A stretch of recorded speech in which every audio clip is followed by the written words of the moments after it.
Now we can make research without any ideological frames. So we have always been ecological, and we were fitting into this ecological niche.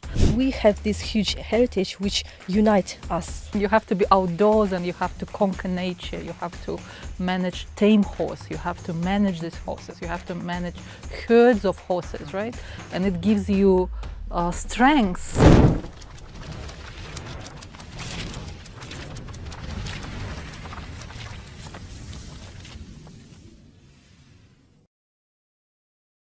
Hello everyone! On September 8th to 13th, the 5th World Nomadic Games will be held in Astana. In honor of this event, we organized this podcast, which is Jartas, and I'm its host, Madi Fazl.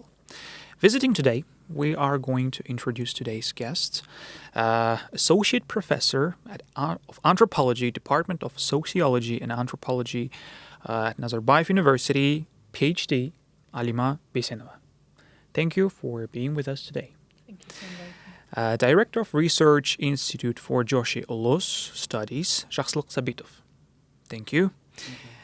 And student of Eurasian National University, PhD, named after Gumilov, Master of Sports in Traditional Archery, Tlepirgen Ayim.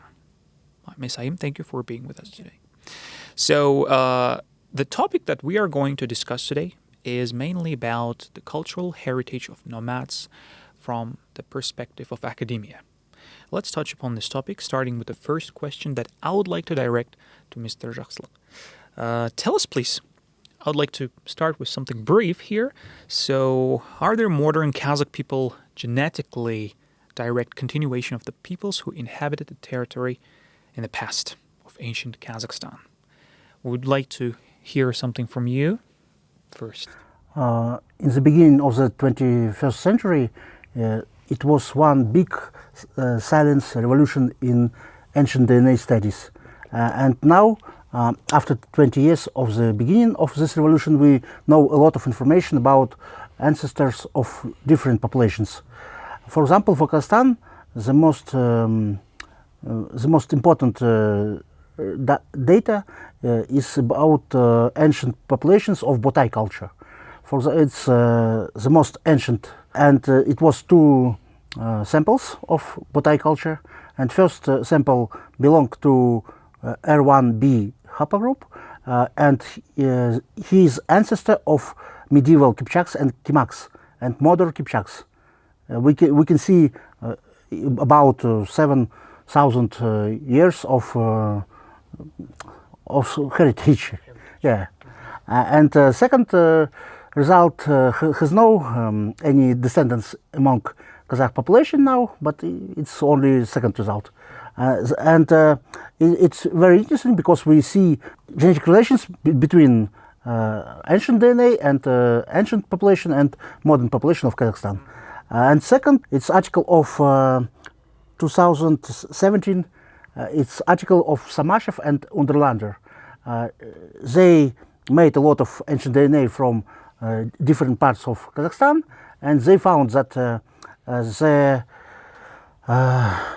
the population of Bronze Age, Andronova culture, and Skifs, Eastern Skifs, are ancestors of Kazakhs, Kyrgyz, and Turkic ethnic groups of Siberia. And it's very interesting because we know that we can see big relations between this ancient population and modern population of Eurasia. Yeah. And so you were saying that we have all rights to say that we are basically the continuation of those ancient tribes that were inhabited here before. Yeah. Yeah. Mm-hmm. I have a question on my mind dedicated to this question just to fulfill it, I guess. One of the main parts of nomadic culture at that time, the traditions of horse herding, yeah, as we claim. That might be some stereotypes, of course, but some people claim still that Kazakhs were one of the first who had the horse breeding. I'd like to ask maybe Ms. Alima, and we'd love to hear your perspective on how these traditions have changed, maybe. There are many debates about domestication of horses, right? First of all, what does it entail, right? was it domestication? Does it mean that you herd horses? Does it mean that you ride horses? Does it mean that you sort of use horses as a draft animal, like with a cart or something? There is not a clear evidence of riding, right? Yeah. In Batai culture, there is a evidence of herding and milking Yeah. horses, right?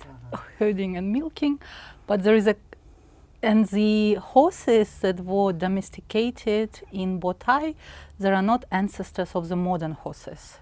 But it can happen. It happened throughout history that, horses can live in the wilderness without people, and they will live in the wild. It happened, for instance, in the Americas with the horses of conquistadors that then became, what is the name of the Mustangs, that they became Mustangs, and then they were again domesticated by Indians. So there is sort of the process of horses going wild and being domesticated again and going wild again. So it can sort of the historical process. But there is now clear evidence, and Jartas, you can correct me, that the horse was first ridden in the Volga-Don region, right? There is an evidence of that sort of the riders. And the people of the Volga-Don region, they're also not far away from us. But the most ancient sort of, we can say also maybe not domestication, but sort of the appropriation of horses we see in the Tamgalı site near Almaty. And there are petroglyphs, and one of these petroglyphs is the people with the sun instead of the head, right? We call them Sani people, and there are horses with horns, right? And this is the Bronze Age. It's sort of the 13th, 14th century before Christ, and it's a very ancient time, and it might be even before the domestication, or maybe the beginning of the process of the domestication. And there is one sort of interpretation that horses were used for transporting the souls of the dead to the other world. Wow. And these people with the sun instead of the head, they are the first shamans. So the shamans were the first people to domesticate horses and then to use them as a there was an important ritual of, the soul traveling in the sack kurgans, right? The mounds of sacks, they're often horses buried with the people, right? So, because people thought that they will need horses in the other world, right? Yeah. I mean, horse itself has been a part of not only domestic culture. We have used not only as a transportation, but also as a sports tool, like horsing itself. And as for a member of sports, I would like to ask Miss Ayım about you are being a traditional archer and researcher in this field. You are researching the infrastructure of national sports in Kazakhstan. And could you tell us how are we nowadays popularizing the nomadic heritage? Yes, thank you for your question. Yes, fortunately, I'm both an archer, a traditional archer, and a researcher. Yeah. And I think that it is very difficult to research the infrastructure and national sports, this area, when you have not participate in any competition. For example, if you have never seen an infrastructure in action, for example, hippodromes and other types of infrastructure, people cannot understand. Feel fully, Yes. like to dig deeper into understand deeper. For example, my journey in this field starting maybe in 2019 when I first went to Kyrgyzstan, to the Kyrgyzstan Valley, where Kyrgyzstan held the first, second, and third nomad games, World Nomad Games, and I saw that it is amazing nature, amazing Kyrgyzstan Valley between the magnificent mountains, and I feel that maybe I can change classical archery hobby to the traditional archery hobby. It was my journey to become the traditional archer.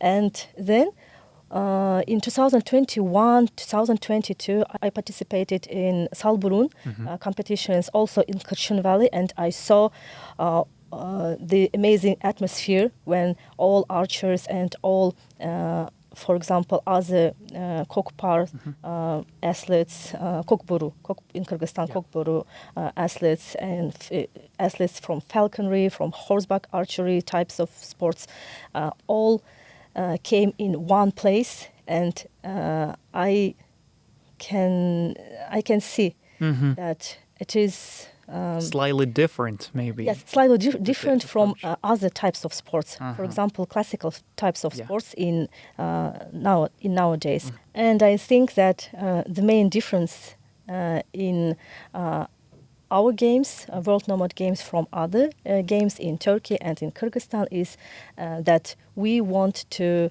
build infrastructure in northern Regions. in north part of Kazakhstan, because, as you know, for example, in equestrian types of national sport, also we have many good athletes, excellent athletes. But only from southern parts of Kazakhstan, and we want to develop this opportunity for also not for the athletes from the warm regions of Kazakhstan, but also from the northern part of Kazakhstan. Because if we build the infrastructure in Astana, in Aktobe, for example, in Kostanay city, we can build the big opportunity and the big value for our generations, next generations. Yeah. And for example, in Kyrgyzstan, they want to build tourism sector. Yeah, they want to That's why- improve the yes, tourism. That's why they held the World Nomad Games in Kırşın Valley. Oh, okay. Among the mountains. And for example, in Turkey, 2 years ago, they held the World Nomad Games near the Iznik Lake. It is in Bursa province.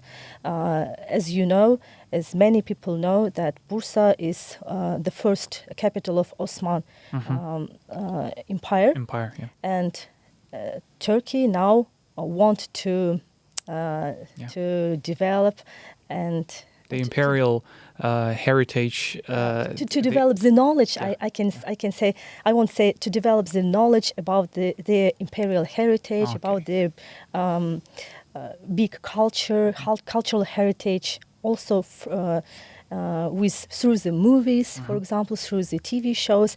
And we now see that, for example, in my sport, in traditional archery, we have excellent athletes from Turkey in traditional archery, for example. And it is one of the differences, I think. Yeah, but what about the cultural appreciation, cultural acceptance of those games? Do they vary anyhow, like how Kazakh people accept nomadic games, how Kyrgyz people accept them? What does it actually mean for Turkic people? Yeah, how it might vary? I mean, Ms. Alima, maybe you would answer this question. Well, I would say that as initiators of the nomadic games, I think the Kyrgyz people should. Oh, they were the initiators. Yeah, Oh, they were okay. the initiators, and I think that they're the most enthusiastic, right, about the nomadic games. And I think, and they were also the people who could sort of insist on their cultural heritage. For instance, in the Kukburas, they still play with a real goat, not a moulash goat. And I think in Turkey they have their own games, but they also want to open their arms to the rest of the Turkic people and include them.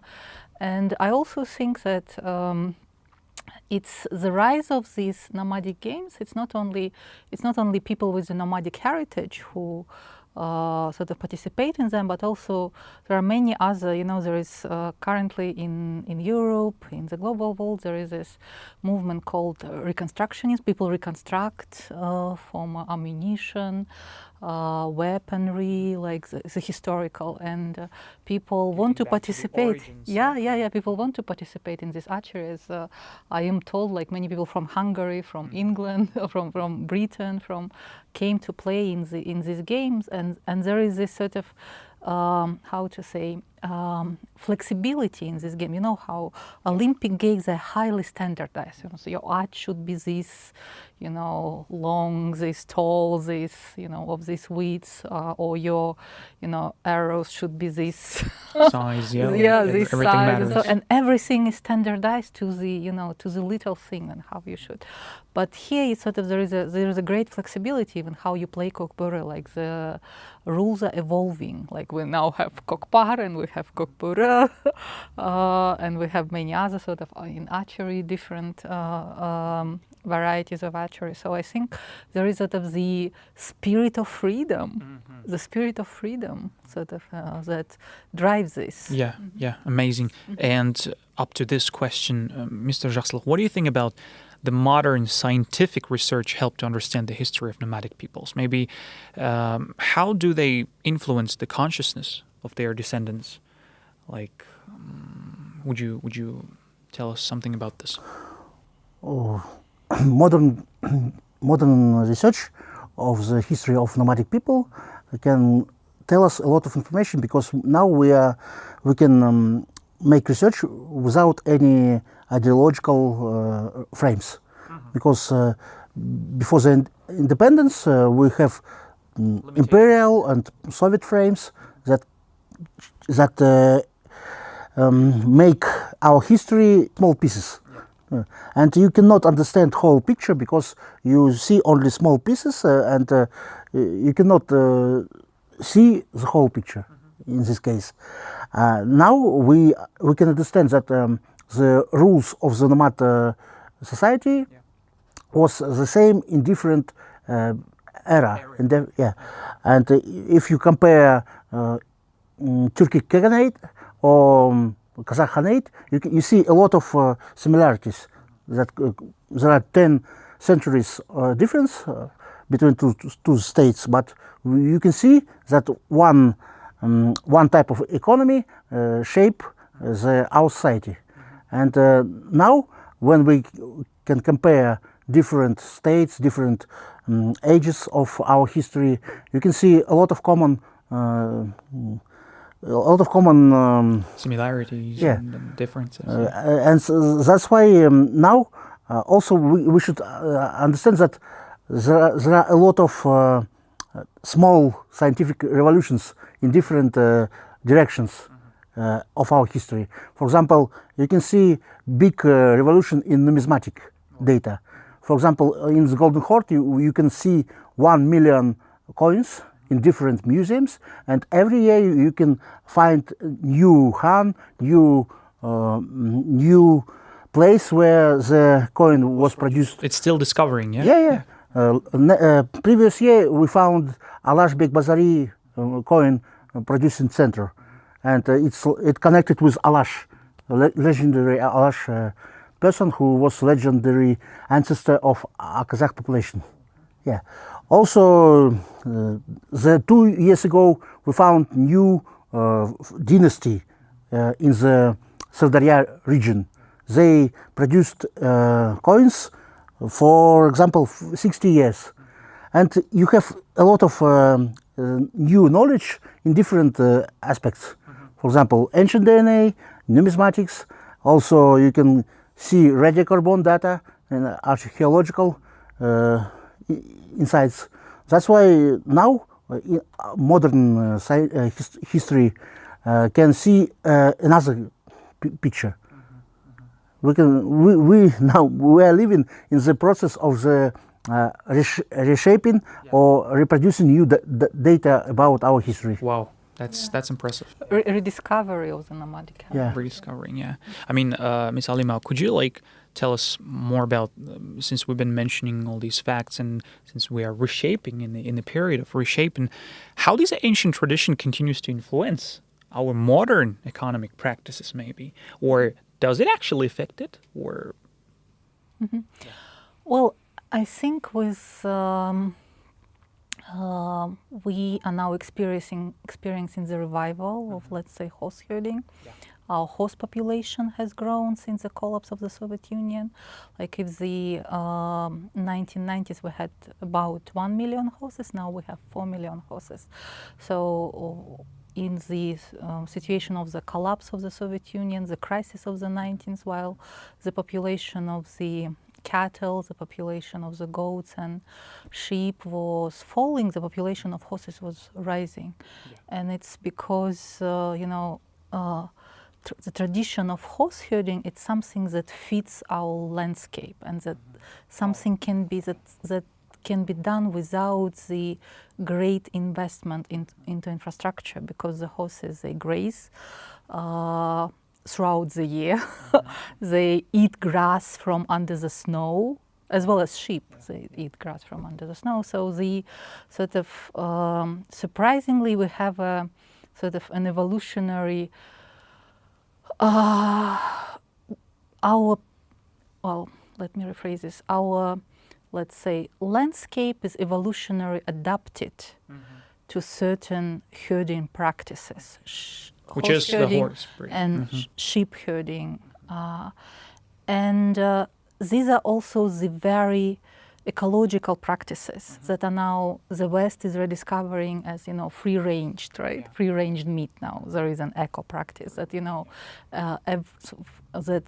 any meat that you are eating on your table, it's better that if it was grazing, if it was, eating green grass, was outside and not standing at some, factory and such. So our herding practices were exactly these ecological practices that the West is now propagandizing, right? So we have always been ecological, and we were fitting into this ecological niche, and now we are rediscovering, as we are rediscovering our nomadic heritage, we are also rediscovering this ecological niche, and all of our sort of equestrian games, and they're coming out of these practices, right? Yeah. And so, that's amazing. I mean, we just started a topic of rediscovering and reshaping. I'd like to dedicate next word to the Miss Ayım. How sports are rediscovering nowadays in Kazakhstan? I think and I believe that Kazakhs in our days, for example, if they want to rediscovering the heritage of our ancestors, and if they want to feeling themselves the martial arts feelings, they naturally become a traditional archer, for example, a traditional horseback archer, a traditional wrestler, for example. Why? Because only this can give you the true feelings of... Yes, those feelings. We have this huge heritage which unite us. Yeah, I also want to support what Ayım said about sort of the spirit, right? Raising your spirit, and I think it's very important. And I just want to remind you sort of the times when the spirit was the lowest, right? And if you know the song Samaltao, yeah? And the Samaltao, like the refrain, and it's sort of, it reflects the spirit of, this depressed people who are walking, who are without, and they're walking without horses on their foot. And this is sort of, they feel themselves like they're slaves who are being led to Omsk, right? And then to be transferred to the Eastern Front. And this is the spirit of a person who was made a pedestal, like who was made to walk. Who was forced. Yeah, who was forced to walk. And I think sort of coming back to ride horses, it's sort of like Қазақша айтқанда рухтандырады. Yeah. It's sort of when I talk to the guys who play kokpar, who herd horses, they say, bigo tramas.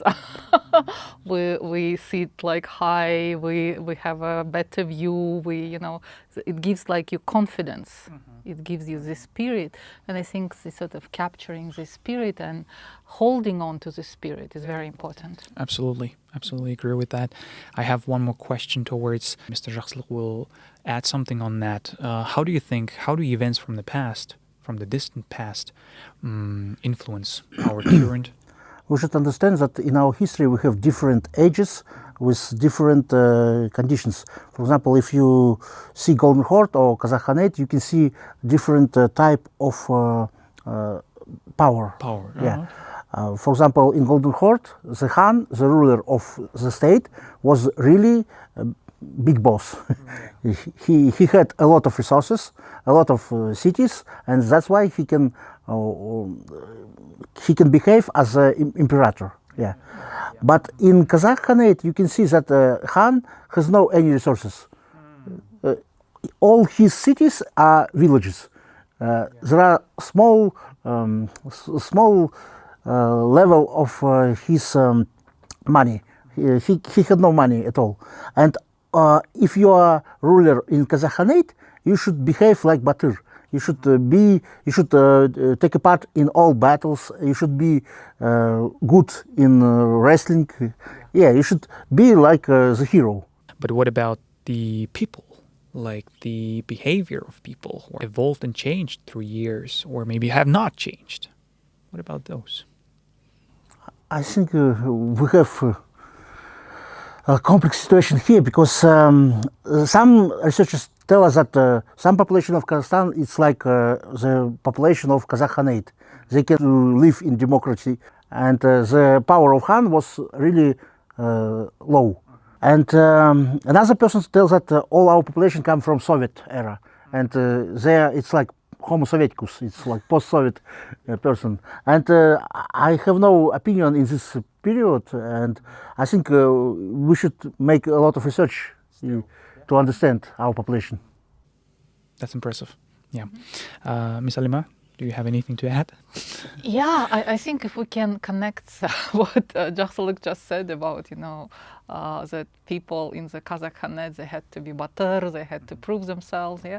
And I think these nomadic games, it's the same spirit, right, of the being outdoors. It's not like you are going to the gym and putting like on something electric treadmill and running. You have to be outdoors and you have to conquer nature. You have to manage tame horse. You have to manage these horses. You have to manage herds of horses, right? And it gives you strengths because if you can manage horses, then you can, manage anything, right? The forces of nature, but you also understand that this is nature, right? You have a better understanding of nature, and I think it's a great thing that all of the traditional nomadic games are all outdoorsy sports, right? So you have to get out there, certain into the connection, steppe. right? Yeah, with nature. you have to sort of get into this space and make this space your own, conquer the space in a good way, like sort of manage this space, right? And manage nature, like horses and maybe sheep and other things. So I think it's sort of it's also about sort of being strong and being brave, like braving the nature, but it's also about this connection with nature and with animals, which is important for nomadic people. Yeah. I'm as being a professional archer and dedicating your time to this sport, to this kind of sport, do you personally feel any spiritual connection with nature while doing it? Like, could you share your experience? Yes, of course. Yeah. It's amazing feeling. For example, in my first international competition in Kyrgyzstan, in Kurchin Valley, in Salburun, I stayed near the Asel Sadyrova. It is one of the best archers, women archers in nowadays. She's from Kyrgyzstan, and she's the golden medalist of the first Nomad Games, World Nomad Games. And I'm feeling that it is our heritage. It is the main thing, which is also complicated on the one hand, and on the other hand is the thing which united people from many countries. I have one more question. What do these games about the character and identity of people who do such sports? All of our traditional games, they evolved from the martial arts, right? So the same with Kokpar. Kokpar evolved from the martial arts because people had to train for battles. People had to train for sort of riding horses in a battle and how you would, hold on in a battle. And the main movements of Kokpar, they are, қазақтар айтады ғой, білек күші, тақым күші. The power of your arm, yeah, and the power of your legs, right? And so the main movements in you have to sort of get to the, while sitting on the In horse. a sitting position, get Yeah, down. get down to the earth, like to the very land, and get the goat, right? Put it under your leg, right? Hold it and get it to the position, right? To the to the kazan, yeah? And it requires, and you have to be one with your horse, right? Because horse has to listen to you, right? So these movements, I don't know, maybe they were used in the during the battles. Maybe you had to get something, right? Somebody, I know, somebody was lying on the, I don't know, like you had to get something, you had to put it, and you had to hold on to it, and you had to have a courage to attack while on the horse, and you also you are attacked, and you have to stand your ground while you are being attacked, right? Because people attack you, and you have to push ahead. So it requires courage, because when somebody is attacking you on a horse, your natural reaction is to get away, right, from this. But here, both horse and the rider, they have to stand their ground and hold on to the goat, not to give the goat. So this is sort of the wrestling of the people, so the spirit of the people, but also the spirit of the horses, right?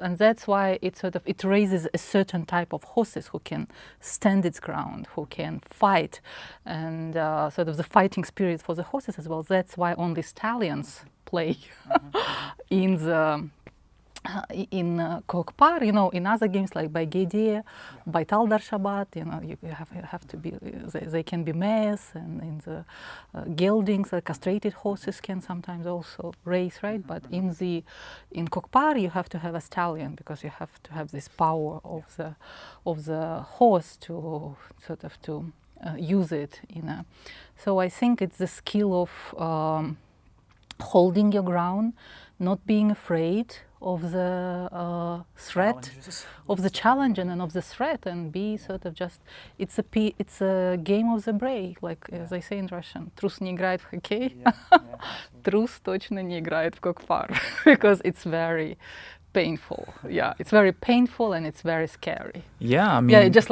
looking, I never play kokpar, but just looking at it, it's just like, it's always, oh my goodness, like somebody is going to happen. It's a very contact sport, and it's dangerous. What I noticed when I noticed that kokpar shlar, like they don't like to play with like mulash, because it's not convenient, because when you hold the goat has wool, it's it's not of a proper, easier, it's easier to hold, it's easier, and mula, and you imagine it's something, it was, I mean, the goat is already beheaded, and but it was a living thing, and you are carrying it. It's something that you can then eat.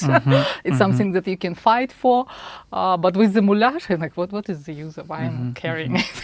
Why I'm trying to fight for it? It doesn't have the same. It doesn't express the sport fully. The sport fully, and for instance,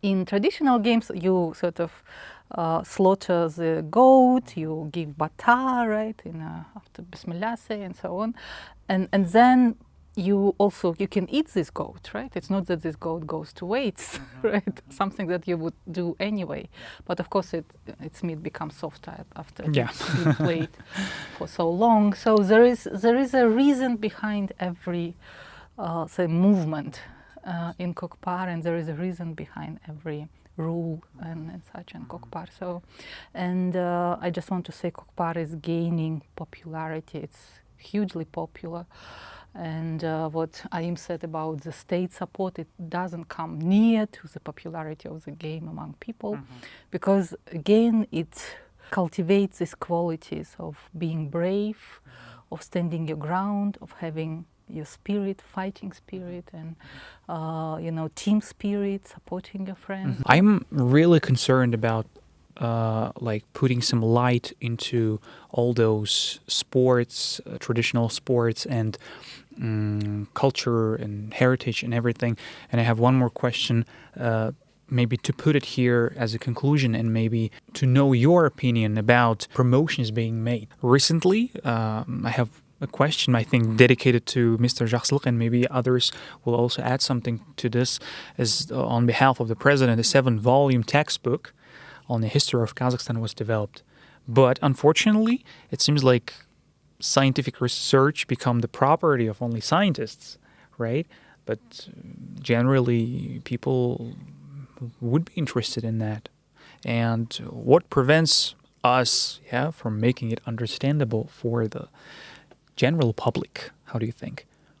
It's a big problem because all scientists, all historians write their articles for historians. That's why only if I write the article, I know that I have 5 persons whose opinion is really important for me. Another world is not important for me because only 5 professionals in this area. That's why if you write this article, you use complex language, and you should show all knowledge of the previous literature. And it's really big problem for our society because to read this article, you should know a lot of previous information. Okay. And if you don't know, you cannot Understand get, fully, how this article is important.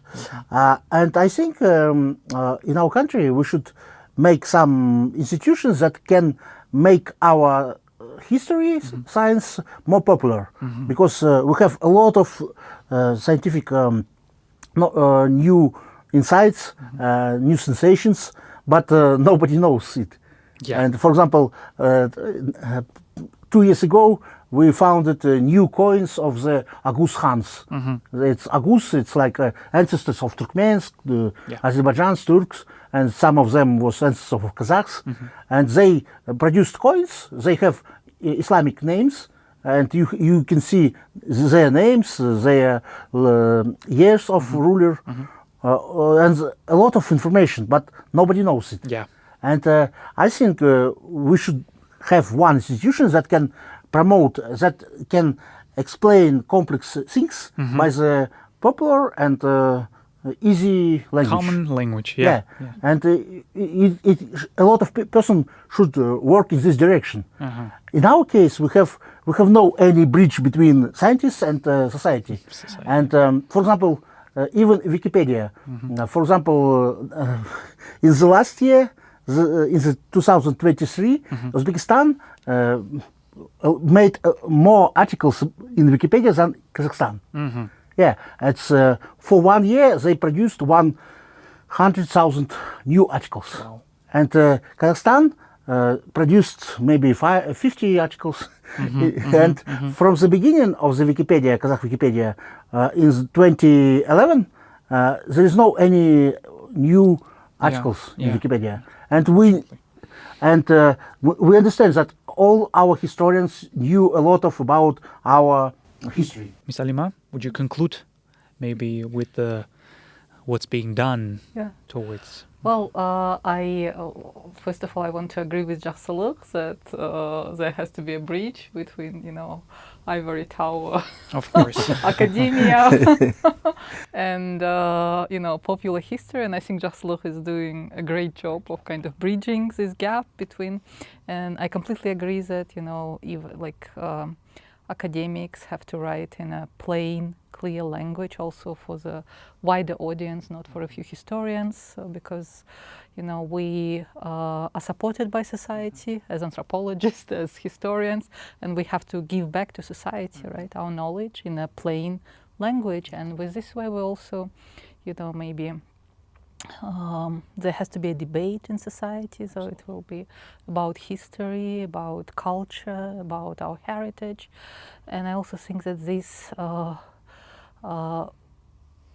nomadic games that we will have in September, that it's a great opportunity for us to showcase our culture and to showcase to rally our support behind sort of the nomadic heritage and even behind the history of the Jusholos and Kazakh Khanate and even Saks, ancient Saks that represents this nomadic history, and to learn more about this nomadic history and nomadic heritage. Impressive. Really productive talk we had today. Thank you, our dear guest, participating to this podcast today. We appreciate your honest opinions, contribution into the reviving the Kazakh culture, the Kazakh history and sports in particular. Thank you for being with us today. And this was our episode on Jartas podcast and me, Madi Fazl. Guys, if you liked today's episode, put the thumbs up, write your comments down below, and please participate at the World Nomadic Games that will be held on September 8th to 13th. We'll be waiting for you there. Come, please, and be a part of this event. See you soon in the next episodes.